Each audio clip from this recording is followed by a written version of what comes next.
มาส่งถึงพี่น้องผู้ปันแห้งเสียงขาวเขาทั้งหมดต่างเสียงอยู่ข่าววันเมื่อได้ตกเมียนอยู่ในวันที่1 เดือนธันวาคมปี2026ในข่าวตอนตาในวันเมื่อได้ก็ข่าวเลยยี่บตั้งหัวข้อข่าวสนาตีไทยติงยับเลยมุนห่างครึ่งป้อม700,000ไปติงยับไปเจ้าเข3ก็ในนั้นเสียที่มาต่างถึงนี้พี่น้องผู้ปันแห้งเขากว่าอยู่ค่ะสังเกตว่าพี่น้องผู้ปันแห้งเขาเป็นคนส่งเกี่ยวตามุนตาผองเฮ็ดห่างบ่ได้ถึงถอมปันให้บ่สุดค่ะส่วนบริหารเมืองไทยบอกลาดปืนเผาเมื่อวันที่34 เดือน2026มื้อวานในว่าติงยับไหลมุนห่างเครื่องห่างพังอันป้อมมีหมายจุดเสียงใหญ่ตา700,000ไปที่กรุงเทพบางกอกแลสิตอนหิมหอมนั่นในข่าวผู้คันปากจุ่มบริหารเงางุน INCP ลาดว่าเมื่อนาในภายกลุ่มนี้เฮ็ดออกเครื่องเฮ็ดห่างพังอันเตนั้นมาตึงลาดไว้ว่ามีรองปอมมีหมายเขาเสเฮ็ดออกคิมกันแดดมุนตานะน้ำมันตาผิวเจียมเจนะเสแดนขายเนื้อออนไลน์กาคันถูกในแลสังไลจบจำซับเซด้วยในข่าวเมื่อไรหูเงาตื้นอันปืนเพมันจึงสังไลประดังผู้ต่างตัวกุมณีบริขารถ่ายผิวมวยลองเฮ็ดพิษปลายหมากมีบริขารในปืนตีโฮมกันลายผายเอากว่ากดทัดอองตีหาตี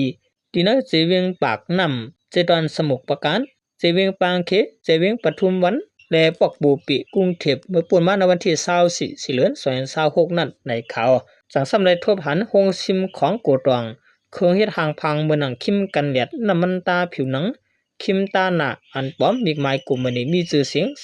2200,000ตั้งหมดนั้นแต่มีกว่า7,480 หารอีกตั้งอันเห็นนาพ้นเก่าเหิง3ปากอันกำพองก็ตึกปกตึกหอห่างแฮนตัดที่ส่งขายปันนึกออนไลน์อยู่ว่าในข่าวคนซื้อปกหอโคของนั้นลาดว่าเขาอำไลหู้จอมลองโคเตหือโคปอมเขาก็เป็นคนกินจางหอส่งปันก้อยผู้ที่สั่งเป็นเจ้าเขียนให้ยาวกับในสนาตีเขาติงยาไปเจ้าเขีย3ก็อายุหมอก30ปลายในต่างนางยิงไทยก็ขาดบันกุดตองนั้น1ก็ที่เอาตามตั้งพิษจอมหนังซิมขังไว้คู่ของอันเป็นบิ๊กไม้ป้อมซื้อขายปืนเพกคู่ของป้อมในข่าวเจ้าหน้าที่ลาดว่าเครื่องเฮ็ดทางเฮ็ดพังซะในอำและทัดท้องอำมีไม้พังแลเป็นโคกุนอันอำหับห้องไหลอำตำเสอไหลมุนซะในกอบปื้อไหลลูกด้านเนื้อผิวนางแลป้ออำแม่นเนื้อเลือดเกาะจางคมจางกายออกตุ่มไก่โปมาเสป้อขึงมาจางตุ่มเตอไปอยู่ลีในคากับนั้นถูกลีซื้อที่หันขายโคกุนอันตำเสอไหลถูกลีตัวมีไม้ที่เฮ็ดออกลีงามๆเยาะจังก้อยสิตื้อโคกุนอันกาคันถูกป้อนั้นจางเป็นเพในคาพี่น้องขอขาเจออันส่งเกี่ยวตามุนตาผองตาคิมกันเหลียดเจในก็พังสติกันนำค่ะเนาะยันปูว่ามาเดี๋ยวในคันไลสังในก็มังก็ในก็อ่ำตากว่าถึงดีล้านเดียวค่ะเนาะสั่งเสือหรือออนไลน์เจในก็มันก็มาถึงตีเฮือนกอบนั้นลองอันสู้ง่ายนั้นจางเป็นพี่ขี้นกตอนตาเฮาอันนึงค่ะ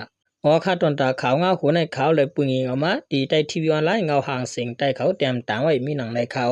เรื่องสุดมาขอบใจอย่านำถึงพี่น้องเขาก่อนเป็นผู้เตรียมข่าวแลผู้ทำข่าวเขาตามหมดต่างเสียงอยู่ค่ะมาสูงต่างเสียงค่ะ